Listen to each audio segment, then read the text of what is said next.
అందరికీ నమస్కారం. సంస్కృతి సంపద యూట్యూబ్ ఛానల్ తరపున అందరికీ స్వాగతం. శ్రీ లలిత సహస్రనామావళి సామాజిక దృక్పథం అనే శీర్షికలో శ్రీ వింజమూరి బాలమురళి గారు ధారావాహిక ప్రసంగం చేస్తున్నారు. వారి ధారావాహిక ప్రసంగంలో ఈరోజు 106వ ప్రసంగం చేస్తున్నారు. శ్రీ బాలమురళి గారికి స్వాగతం. ధన్యవాదాలు ఆచార్య వెంకటేశ్వర్లు గారికి. అలాగే సంస్కృతి సంపద ఛానల్ వీక్షకులందరికీ కూడా శ్రీ లలితా సహస్రనామావళి సామాజిక దృక్పథం అనేటువంటి శీర్షికన కొనసాగుతున్నటువంటి ధారావాహిక కార్యక్రమంలో స్వాగతం పలుకుతూ యథాపూర్వం కొనసాగిద్దాం. మనం అప్రమేయ స్వప్రకాశ మనోవాచామగోచర అని చెప్పుకున్నాం. అమ్మవారు హద్దులు లేనటువంటిది, ప్రమాణాలకు లొంగనటువంటిది, వాటికి అతీతమైనటువంటి అప్రమేయమైనటువంటి అమ్మవారు ఎలా ఉంటుంది అంటే స్వప్రకాశ, ఆమె నిజ ప్రకాశం కలిగినటువంటిది. దేని నుంచి తెచ్చుకుని తిరిగి ప్రకాశించడం కాదు, స్వయం ప్రకాశమైనటువంటిది అమ్మవారు. ఆమెయే ప్రకాశం, వెలుగు యొక్క రూపమే అమ్మవారు. అంచేత ఆమె స్వప్రకాశ అంటారు. ఇక్కడ ఇంకొకటి ఏమిటంటే విశేషం మనం చెప్పుకున్నాం, మనస్సులో ఉండేటటువంటి వెలుగు, ఆత్మలో ఉండేటువంటి వెలుగునే స్వప్రకాశము అంటారు. నిజ జ్ఞానమే స్వప్రకాశం అని కూడా మనం చెప్పుకోవచ్చు. ఇటువంటి ప్రకాశ రూపిణి అయినటువంటి అమ్మవారిని ఎలా మనం ధ్యానించాలి, ఎలా అమ్మవారి అభిమానాన్ని, కరుణని పొందాలి అంటే ఆమె మనోవాచ మగోచర, మనస్సుకి వాక్కుకి కనిపించినటువంటిది, దొరకనటువంటిది, అందనటువంటిది. మరి అంత కఠినమైతే అమ్మవారి యొక్క సాన్నిధ్యం ఎలా అండి మనం పొందేది? అది కదా ప్రశ్న. కాబట్టి అక్కడ ఏమన్నారంటే అమ్మవారు ఎందుకు మనస్సుకి వాక్కుకి అందదు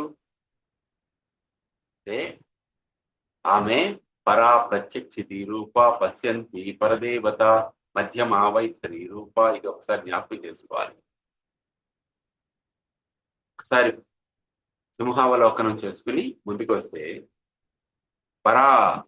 పరాస్థితిలో సహస్రార చక్రంలో ఏ శక్తి అయితే నిలయమై ఉన్నదో ఆమె అమ్మవారు. వాగ్రూపంలో పరావాక్కు అమ్మవారు. పరావాక్కు సహస్రార చక్రం నుంచి మూలాధారానికి చేరుకుని, మూలాధారం నుంచి కుండలిని ప్రచోదనంతో సుషుమ్న మార్గం ద్వారా మరలా పైకి ఊర్ధ్వగమనం చేస్తూ అనాహత చక్రంలో వాయువుతో కూడి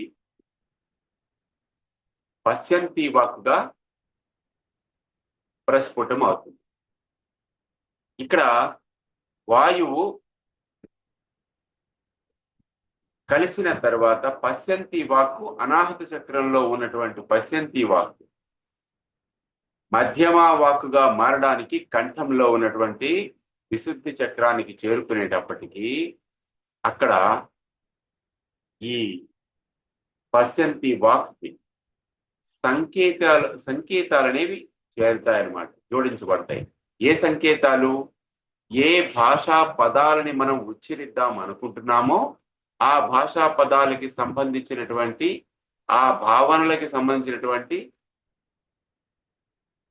సంకేతాలు ఇక్కడ ఈ పరావాక్కుకి జోడించబడతాయి అన్నమాట. అప్పుడు పరావాక్కు ఆయా భాషాపరమైనటువంటి శబ్దాల రూపంలో మన భావాల మాదిరి వైఖరి వాక్కుగా బయటికి వ్యక్తం చేయబడతాయన్నమాట. అది ఉచ్చరించేటువంటి వాక్కు. మరి పరావాక్కుకి పరావాగ్రూపిణి అయినటువంటి అమ్మవారిని తెలుసుకోవడానికి మనం ఇక్కడ వైఖరి వాక్కుకి సాధ్యమా? వైఖరి అనేది మనం ఉచ్చరించేటువంటి మాట.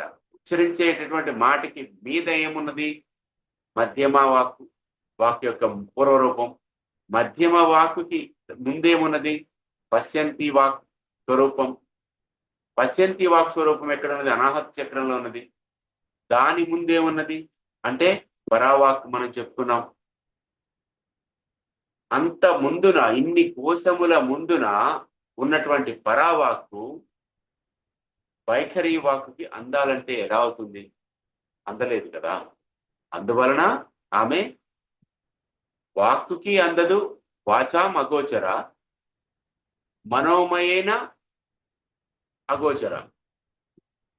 వాచాం అగోచర, మనస్సుకి కూడా వాక్కుకి కూడా, అంటే వాక్కులతో వర్ణించలేనిది, మనస్సుతో ఊహించలేనిది అమ్మవారు. మరి అటువంటి తల్లిని మనం ఏ విధంగా ధ్యానించాలి అంటే, అమ్మవారి యొక్క మరొక రూపం అనేది ఏమిటి అంటే వ్యాకృతి. గాయత్రి చెప్పుకున్నాం, గాయత్రి, వ్యాకృతి, సంధ్య. గాయత్రి గాయంతాం త్రాయతే, ఇది గాయత్రి.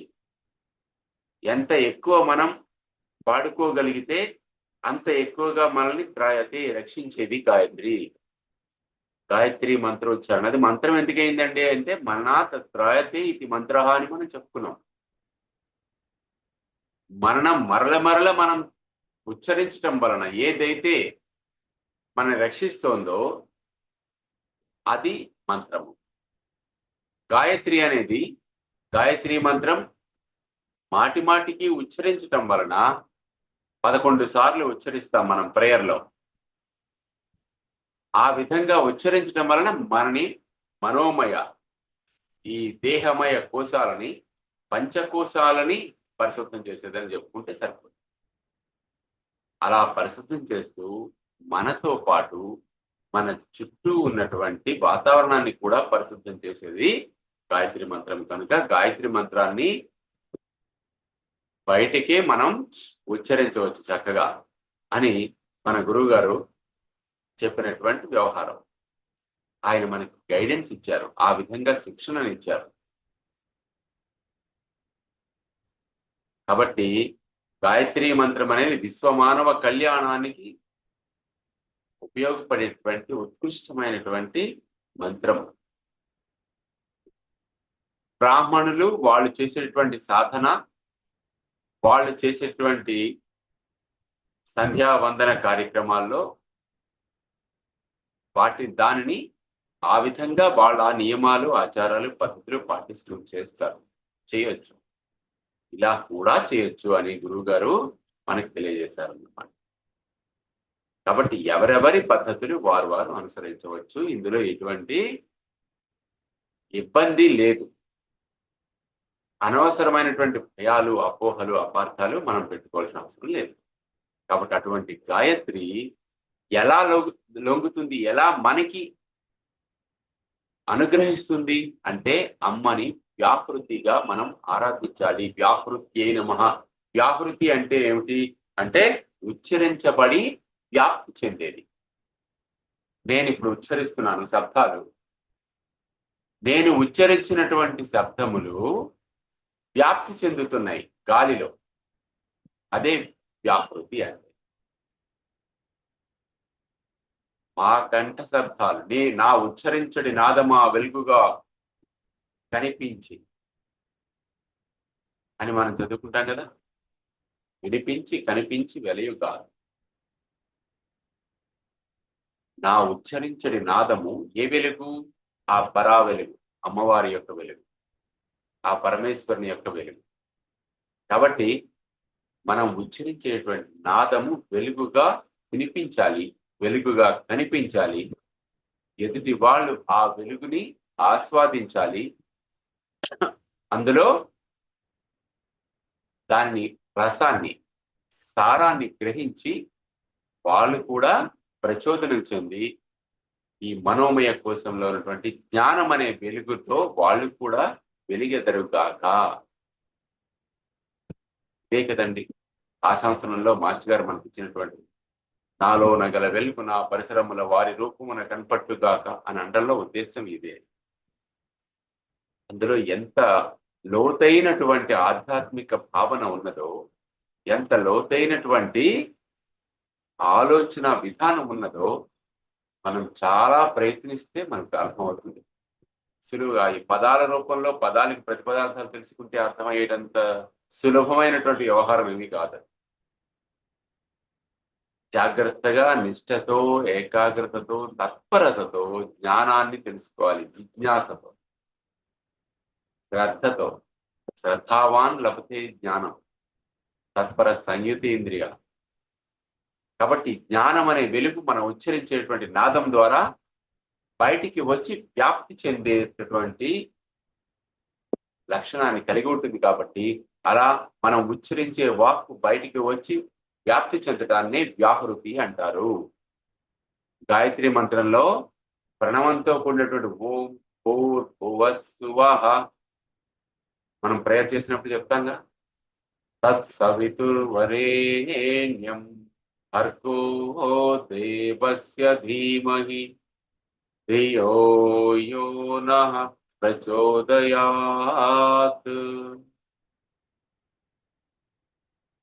ఈ రకమైనటువంటి ఉచ్చారణ అనేది మన వైఖరి వాక్ ద్వారా మన ముఖం నుండి బయటికి వెడలి చుట్టూ వాతావరణంలో వ్యాప్తి చెందినప్పుడు వాతావరణంలో ఉన్నటువంటి రుణాత్మకమైనటువంటి ఆవేశాలు తగ్గుతాయి. నెగిటివిటీ, నెగిటివ్ ఎనర్జీస్ అనేవి తగ్గి పాజిటివిటీ, పాజిటివ్ ఎనర్జీస్ అనేవి పెరుగుతాయి. ఈ లక్ష్యాన్ని మనకి నిర్దేశించి ఈ విధంగా చేయండనే మనకి మాస్టర్ సివివి చెప్పినా, మాస్టర్ ఈకే చెప్పినా వాళ్ళు చెప్పినటువంటి మార్గం ఇదే. కాబట్టి ఇక్కడ విషయం ఏమిటి అంటే, వ్యాహృతి రూపంలో మన ఉచ్చారణ రూపంలో చేసేటటువంటి మననము వలన మంత్రములు మనందరినీ కూడా రక్షించేటువంటి శక్తిని పుంజుకుంటాయన్నమాట. అందువల్ల నాకు దానికి కావాల్సిందంతా ఏమిటి అంటే వాక్శుద్ధి, మనశుద్ధి. మనసు ఎప్పుడు శుద్ధిగానే ఉంటుంది. ఆలోచనలు వక్ర మార్గాలలో లేనంత వరకు. వాక్ ఎప్పుడు శుద్ధిగానే ఉంటుంది. అపశబ్దాలు పలకనంత వరకు. ఇప్పుడు అర్థమైంది కదా, వాక్ ఎలా శుద్ధి అవుతుందో, మనస్సు ఎలా శుద్ధి అవుతుందో. సో మనస్సు శుద్ధి కావాలంటే వాటిని అపమార్గంలో నడిపించే ఆలోచనల్ని, దుష్టమైనటువంటి తలంపులని తగ్గించుకోవాలి. వాక్ శుద్ధి కావాలంటే అపశబ్దాలని పలకడం తగ్గించుకోవాలి. శాపనార్థాలు పలకడం అనేది తగ్గించుకోవాలి. ఎదుటివారిని నిందించడం తగ్గించుకోవాలి.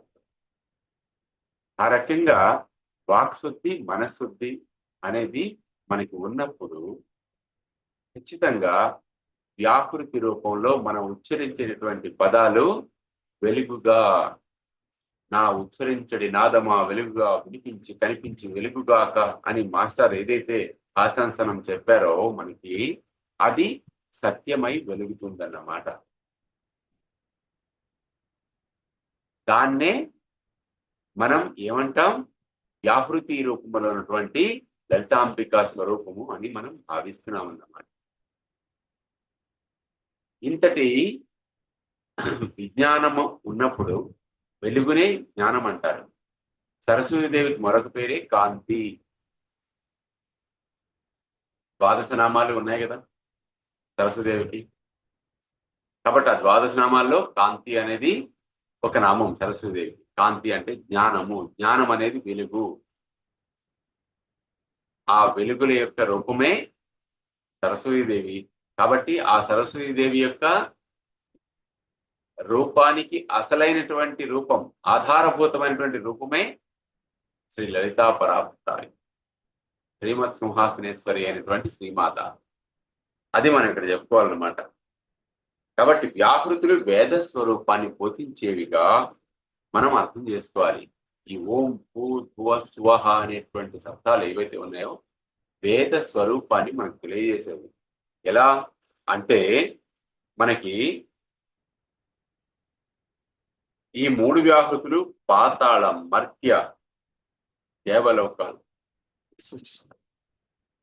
అలాగే పదార్థలోకము, శక్తిలోకము, ప్రజ్ఞాలోకములను కూడా సూచిస్తాయి. పదార్థలోకము, శక్తిలోకము, శక్తిమయ లోకము, ప్రజ్ఞానమయ లోకం. ఈ మూడు లోకాల్ని కూడా భూర్భువ స్వహ అని సూచిస్తాయి. దీనికి మన గురువు గారు చెప్పింది ఏమిటి? పాదముల నుంచి నడుము వరకు భూలోకము, భూ వ్యాహృతి. నాభి నుంచి కంఠం వరకు భువః వ్యాహృతి. కంఠం నుంచి పైకి శిరస్సు వరకు స్తువః. ఇది దేవలోకము, ప్రజ్ఞాలోకము. అంతే కదండి. ఈ విధంగా మనం ఊహించి గాయత్రి మంత్రాన్ని ఉచ్చరించాలి. అలా ఉచ్చరించినప్పుడు వ్యాహృతి రూపంలో ఉన్నటువంటి అమ్మవారు మన నోటి నుంచి శబ్ద తరంగాల రూపంలో బయటికి వెలువడి వ్యాప్తి చెందుతుందన్నమాట.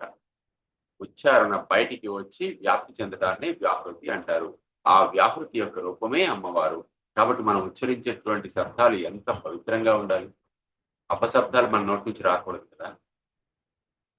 వస్తే మనం అపచారం చేసినట్టు కదా అమ్మవారికి. చిదగ్నికుండ సంపూత అయినటువంటి అమ్మవారు, పరావాక్ స్వరూపిణి అయినటువంటి అమ్మవారిని మనం ఇక్కడికి వస్తే ఏం చేస్తున్నాం? కలుషితం చేస్తున్నాం అన్నమాట. తప్పు కదా. అలా చేయొచ్చా? అలా కలుషితం చేయకుండా పరావాక్కు అంతటి పవిత్రతతో వైఖరి వాక్కుగా మనం ఉచ్చరించగలిగినప్పుడు మా కంఠ శబ్దాలు చీకటి వెలుగుగా కరిగించి అది మమ్ము కలుపుగా. మన కంఠ శబ్దాలే అజ్ఞానం అనే చీకటిని కరిగించి వెలుగుగా మార్చి ఆ వెలుగులో మనల్ని కూడా లయం చేస్తాయండి. మనం జ్ఞానం పొందుతాం, అవతల వారు కూడా జ్ఞానం పొందుతారు. కాబట్టి మొత్తం అందరూ జ్ఞానవంతులైనప్పుడు, అందరూ వెలుగుని దర్శించగలిగినప్పుడు ఈ లోకమంతా కూడా కాంతిమయం అవుతుందన్నమాట. అదే దీపావళి. ఒక దీపము అనేక దీపములను ప్రజ్వలింపచేసేట. ఆవళి అంటే సమూహం కదండి. ఒక జ్ఞాన దీపము అనేక జ్ఞాన దీపాలని వెలిగించుటకు ఆధారభూతమైనప్పుడు అదే దీపావళి. కాబట్టి మనం ఆచారాలు, మనం చేసుకునేటువంటి పండగలు, వీటన్నిటి వెనకాల ఉన్నటువంటి అంతరార్థం మనం గ్రహిస్తే ప్రతి ఆధ్యాత్మిక కోణంలో నుంచి మనం చూస్తే మనల్ని తీసుకెళ్లేది జ్ఞాన మార్గంలోకి అని మనకు అర్థమవుతుంది. కాబట్టి ఆధ్యాత్మికత అనేది మనల్ని జడ పదార్థంగా మార్చేది కాదు, జ్ఞానవంతులుగా, చైతన్యవంతులుగా చేసేటువంటిది. ఆ విషయం అర్థం కాకపోతే ఏమవుతుందంటే అది ఫిలాసఫీ అనే ఇంగ్లీష్ పదాన్ని తగిలించి మనం క్రాష్ అని కొట్టిపారేస్తాం. ఆధ్యాత్మిక జ్ఞానం అది. భారతీయులు ఒక్క పదాన్ని పెట్టుకోలేదు. ఆధ్యాత్మిక జ్ఞానము, అది దైవిక జ్ఞానము, అది భౌతిక జ్ఞానము. ఈ మూడు తాపత్రయాలు రా నాన్న. ఈ తాపత్రయములను ముందు అర్థం చేసుకో. అర్థం అయిన తర్వాత వాటిని ఎలా మనం వాటికి అతీతంగా ఉండాలో మనకు తెలుస్తుంది అని చెప్పారు. ఇది జ్ఞానం కాక మరేమిటవుతుంది? మూర్ఖత్వం ఎలా అవుతుంది? ఛాందస్సం ఎలా అవుతుంది? అదే జ్ఞానం అనేది మనకి అందించేది శ్రీ లలితాదేవి. కాబట్టి అమ్మ పాదాలు పట్టుకుంటే మనకి అజ్ఞానం తొలగిపోయి జ్ఞానం అనేది కలుగుతుందన్నమాట. అలాగే మనకి ఓం భూర్భువ స్వః కాకుండా సప్తలోకాలు, భూలోక, భూర్లోక, సువర్లోక, మహర్లోక, జనలోక, మహోలోక, తపోలోకాలు ఏవైతే ఉన్నాయో ఒక్కొక్క లోకము ఒక్కొక్క తత్వాన్ని కలిగి ఉంటుంది, వ్యాహృతునివి. కాబట్టి దివి, పృథ్వీ, అంతరిక్ష లోకాల్లో ఏడు లోకాల దేవతలు వేర్వేరుగా పనిచేస్తారు. అంటే త్రిలోకాలు, భూలోకం, భూర్లోకం, సువర్లోకం, ఇదే కదా త్రిలోకాలు. ఒక్కొక్క లోకంలో 7 స్థాయిలలో దేవతలు పనిచేస్తూ ఉంటారు. మొత్తం 7 లోకాలు కదా. కాబట్టి 7 రకాలైనటువంటి దేవతా స్వరూపులు మనకి పనిచేస్తారు. ఈ త్రిలోకాల్లో 3 వ్యాహృతులు మనం చెప్పుకుంటాం, భూర్భువ స్వః. కాబట్టి 7 × 3 = 21. కాబట్టి 21 స్థాయిలు మనకు ఉన్నాయి, ఒక లోకంలో పనిచేస్తాయి. ఈ స్థాయి భేదాలు ఏమిటి? జ్ఞానములో స్థాయి భేదాలు, మన సాధన స్థాయిలో ఉన్నటువంటి స్థాయి భేదాలు. ఈ 3 స్థాయిల్లో 7 చొప్పున స్వరాలుగా వాక్ నుండి వ్యక్తం అవుతాయి. భూ భువ స్తువ అనే వ్యాహృతుల ద్వారా ఒక్కొక్క వ్యాహృతి నుంచి 7 స్వరాలు చొప్పున ఇవి వ్యక్తమవుతాయన్నమాట. సప్త స్వరాలు ఆ విధంగా ఏర్పడినవి, అందుకే సప్త స్వరాలు వాటిని అంటారు. ఈ వ్యాహృతి మన స్వరం అనేది మనం పలికేదే కదండి. ఏదో పెద్దగా ఊహించవలసిన అవసరం ఏం లేదు. మన సరే కంఠం నుంచి ఉచ్చరించేటువంటి నాదమే స్వరము. దానికి స్థాయి భేదాన్ని బట్టి 7 రకాలు మనం చెప్పుకుంటారు మనం సంగీతజ్ఞులు. కాబట్టి ఈ సప్త స్వరాలు, సప్త స్థాయిలు, సప్త స్థాయిల్లో ఉండేటువంటి దేవతలు ఈ 3 లోకాల్లోని 7 ఇంటూ 7 7 7 7 3 ఇంటూ 7 3 ఇంటూ 7 3 ఇంటూ 7 21 స్థాయిలో స్వరాలు మన కంఠం నుంచి బయటకు వస్తూ ఉంటాయి అని మనకి చెప్పబడింది. కాబట్టి ఉచ్చారణ వ్యాపక లక్షణాల సామ్యం వలన వ్యాహృతి అయింది. ఉచ్చారణత్వము వ్యాపకత్వము రెండూ ఉండడం వలన అమ్మవారు వ్యాహృతి అని పిలువబడుతుంది. కాబట్టి వ్యాహృత్యై నమః, ఓం వ్యాహృత్యై నమః అని అమ్మవారిని మనం ధ్యానిస్తాం. కాబట్టి ఇటువంటి అమ్మవారు ఏ రూపంలో కొలవబడుతోంది అంటే బ్రాహ్మణులందరూ, అంటే బ్రహ్మ మార్గంలో చరించే వారందరూ కూడా అని అర్థం చేసుకోవాలి. ఇక్కడ బ్రాహ్మణ పదం అనేది ఆచారానికి సంబంధించినది, కులానికి సంబంధించినది కాదని స్పష్టంగా మనం తెలుసుకోవాలి. సంధ్యా రూపంలో అమ్మవారిని మనం కొలుస్తాం. సంధ్య అంటే ఏమిటి? ఉదయ సాయం సంధ్యల్ని సంధ్య అంటే సంధ్యకి తైత్తిరీయంలో చెప్పినట్లు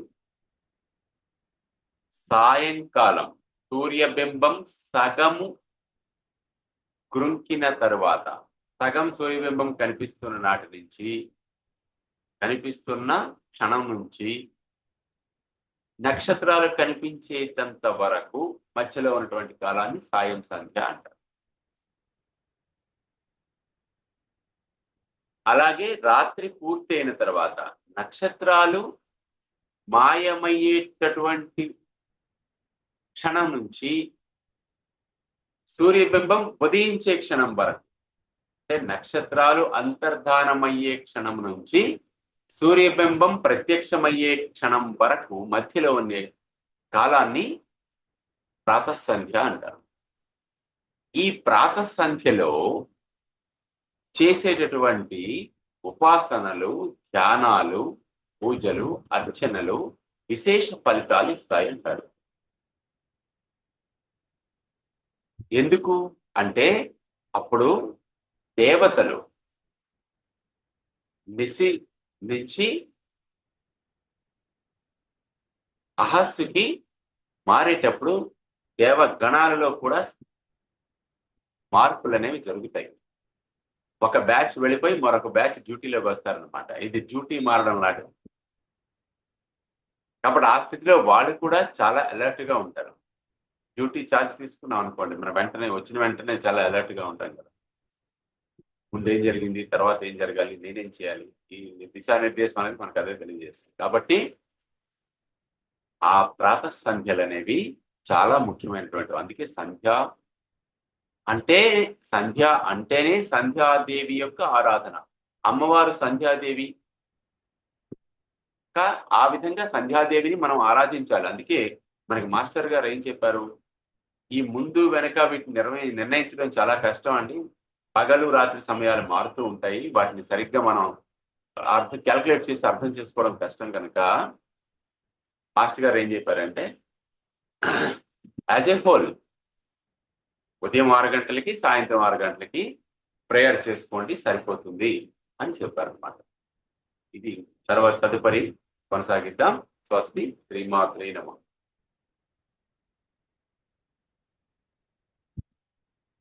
శ్రీ లలితా సహస్రనామావళి సామాజిక దృక్పథం శీర్షికలో ధారావాహిక ప్రసంగం చేసిన శ్రీ బాలమురళి గారికి ధన్యవాదాలు.